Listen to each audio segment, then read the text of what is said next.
민주당 대표 자리는 독재 정권이 원하는 대로 도망칠 수 있는 자리가 아닙니다. 차기 대통령 지지율 1위 이재명 대표를 제거하고 싶은 윤석열 정권과 국민의힘 그리고 기회주의자들에게 말씀드립니다. 77.77% 역대 최고 지지를 받아서 민주당 대표가 된 이재명 대표의 당대표의 자리는 그렇게 가벼운 자리가 아닙니다. 정신 차리시기 바랍니다. 원내대표께서 회의를 패배하시겠습니다. 네, 최고위원회를 마치겠습니다. 지금이 어느 시대인데 웬 공산당 타령인가? 공산당의 신문이나 방송을 저희가 언론이라 이야기하지 않는다. 이동관 씨 첫 출근길 일성입니다. 공산당 기관지 같은 언론이 있느냐는 언론의 질문에 그거는 이제 국민들이 판단하시고 본인들이 잘 아실 것이라고 답했습니다. 언론은 장악될 수도 없고 해서도 안 된다면서 공산당 언론은 때려잡겠다고 공산당 언론 타도를 선언한 것입니다. 이동관 씨에게 제가 묻습니다.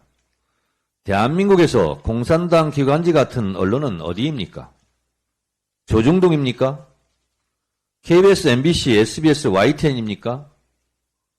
또 다른 어느 매체입니까? 분명하게 꼭 집어서 말하고 국가보안법 제7조로 처벌하십시오. 이동관 씨는 어디가 공산당 언론인지 알고 있는 것 같은데 공산당 언론이 어디인지 알고 있으면 수사기관, 정보기관에 고소해야 합니다. 고지해야 합니다. 그렇지 않으면 국가보안법 제10조 불고지죄로 처벌받게 되어 있습니다. 세상에나 지금이 어느 시대인데 공산당 언론 같은 시대착오적 발언을 서슴지 않고 합니까? 제정신입니까? 대한민국에 공산당 언론이 있다면 그 언론사 기자는 공산당원입니까? 이동관 씨가 방통위원장 완장을 차고 대한민국에서 메카시 열풍을 불어일으키겠다는 선언입니까? 맛이 가도 이 정도로 맛이 간 줄은 몰랐고 막 나가도 이 정도로 막 나갈 줄은 몰랐습니다. 하나의 유령이 유력을 배회하고 있다. 공산주의라는 유령이 라고 시작하는 칼 마르크스의 역환생입니까? 칼동관입니까? 그래서 대한민국의 언론인들이여 검사 독재 정권 찬양을 위하여 단결하라 고 외치는 겁니까? 나는 공산당이 싫어요. 윤비어 청가를 위하여 공산당 언론 척결하자고 주장하고 있는 겁니까? 지금 하나의 유령이 대한민국을 배회하고 있습니다. 검사 독재 정권의 유령이, 메카시의 유령이, 민주주의를 사랑하는 대한민국의 언론인들이여, 국민들이여 단결하라. 그래서 언론 자유를 수호합시다. 언론인의 자존심을 지킵시다. 노컷뉴스 보도에 따르면 국토부가 양평고속도로 목표 미달 용역에 18억 6천만 원을 지급했다고 합니다. 국토부는 지난해 11월 용역업체 경동엔지니어링 동해종합기술공사에 선금액 14억 8,800만 원에 이어 준공금 3억 7,200만 원을 지급했습니다. 애초 계약서에 명시된 목표 공정들 중에서 비용 편익 분석 등 핵심 내용이 완수되지 못했음에도 불구하고 돈은 다 줬다는 겁니다.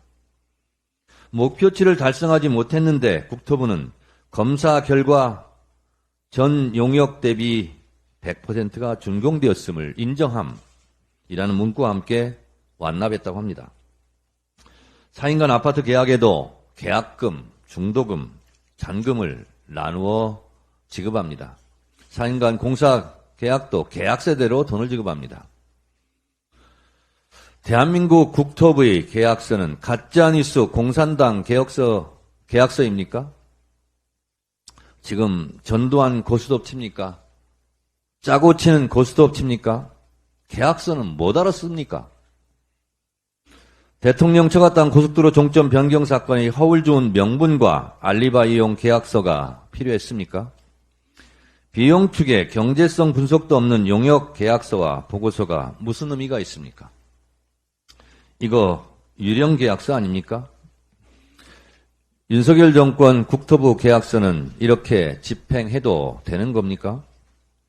계약서와 관계없이 국민 세금, 국가 예산이 허공을 떠돌아다녀도 되는 겁니까?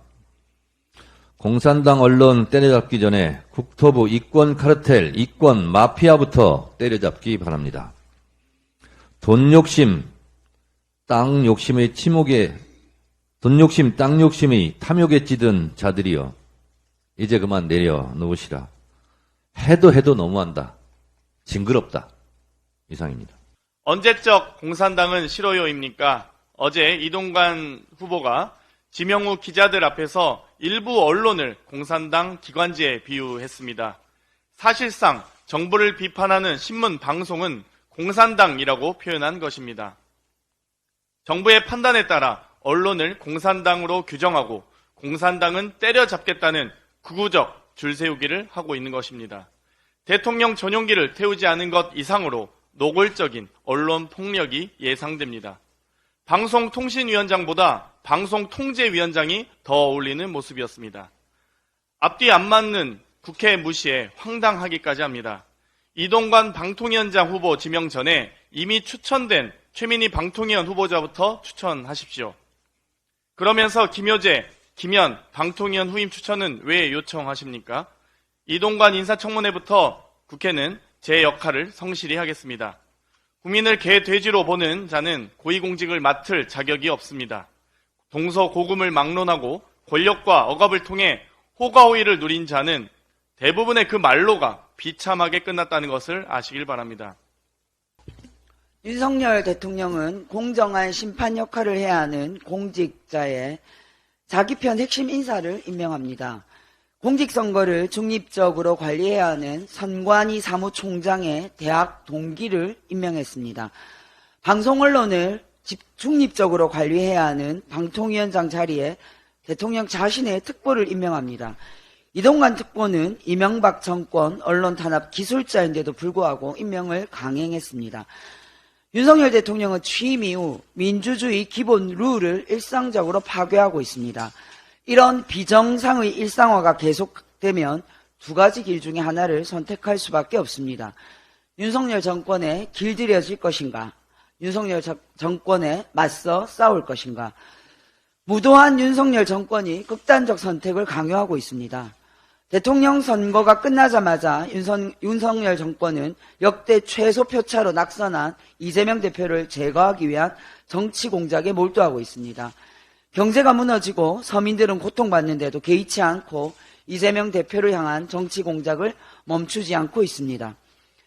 이재명 당대표께서 짧은 휴가를 떠났습니다. 이재명 당대표가 영영 떠나기를 바라는 분들과 수구 언론이 황당한 사퇴설을 퍼뜨리고 있더군요. 윤석열 정권의 정치검찰이 민주당 대표를 집요하게 공격하면 민주당 대표는 사퇴해야 합니까? 민주당 당대표 자리는 그런 자리가 아닙니다. 대한민국 민주주의를 지켜온 민주당의 대표 자리는 정권이 야당을 탄압하면 앞장서서 싸우는 자리입니다. 민주당 대표 자리는 독재 정권이 원하는 대로 도망칠 수 있는 자리가 아닙니다.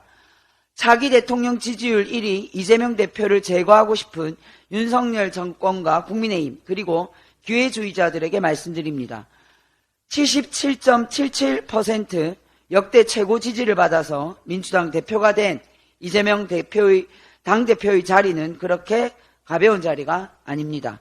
정신 차리시기 바랍니다. 원내대표께서 회의를 패배하시겠습니다. 네, 최고위원회를 마치겠습니다.